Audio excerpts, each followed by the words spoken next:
Assalamualaikum warahmatullahi wabarakatuh. Saya Muhammad Ziad bin Majani B106472 akan memberikan lulusan akademik 2 kesediaan guru pendidikan khas sekolah rendah dalam pelaksanaan pembelajaran abad ke-21.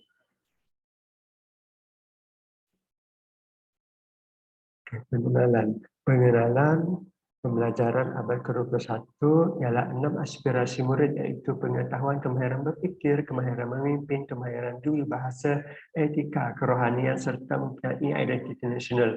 Ini adalah sejajar dengan falsafah pendidikan kebangsaan yang menumpukan pembangunan murid secara holistik yang menekankan pembangunan intelek, rohani, emosi dan fizikal seiring dengan penghayatan identiti nasional yang kukuh.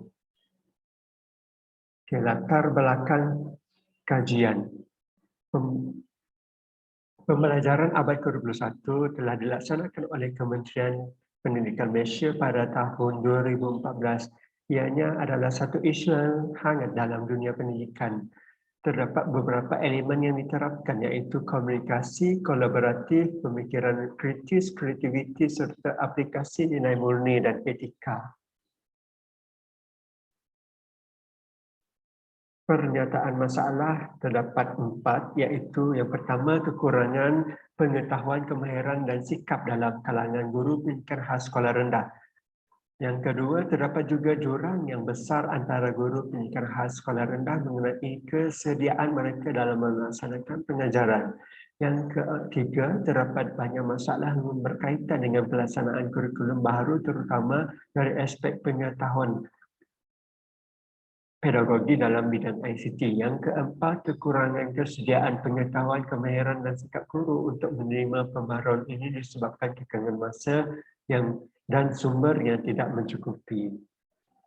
Objektif dan persoalan kajian. Objektif kajian terdapat 3, iaitu mengenal pasti tahap pengetahuan, tahap kemahiran, tahap sikap guru pendidikan khas sekolah rendah mengenai pembelajaran abad ke-21. Persoalan kajian, apakah tahap kesediaan guru pendidikan khas sekolah rendah dari aspek pengetahuan, aspek kemahiran dan aspek sikap dalam pembelajaran abad ke-21. Seterusnya, metodologi kajian.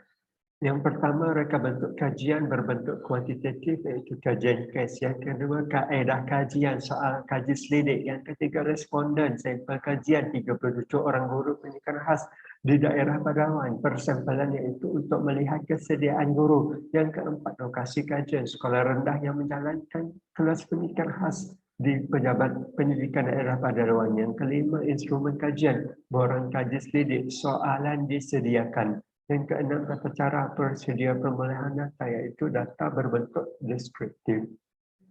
Terusnya, dapatan kajian secara ringkasnya demografi responden iaitu 20 responden adalah perempuan dengan jumlah peratus sebanyak 54% dan bakinya adalah 17 lelaki mewakili 46%.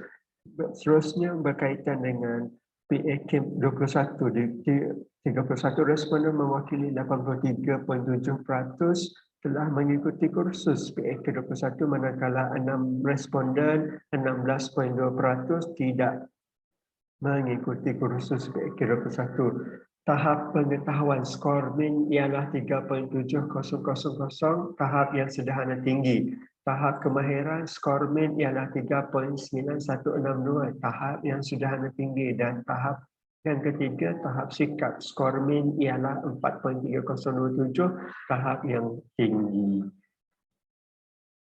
Secara keseluruhannya, kesimpulan secara keseluruhannya, tahap pengetahuan, kemahiran dan sikap dalam pelaksanaan pembelajaran abad ke-21 di kalangan guru pendidikan khas adalah tahap yang sederhana.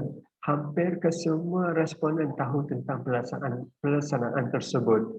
Namun terdapat beberapa perkara yang harus diperbaiki seperti mengetahui terma-terma pendidikan seperti prosedur pengasingan dan sebagainya demi kemajuan pendidikan di masa hadapan.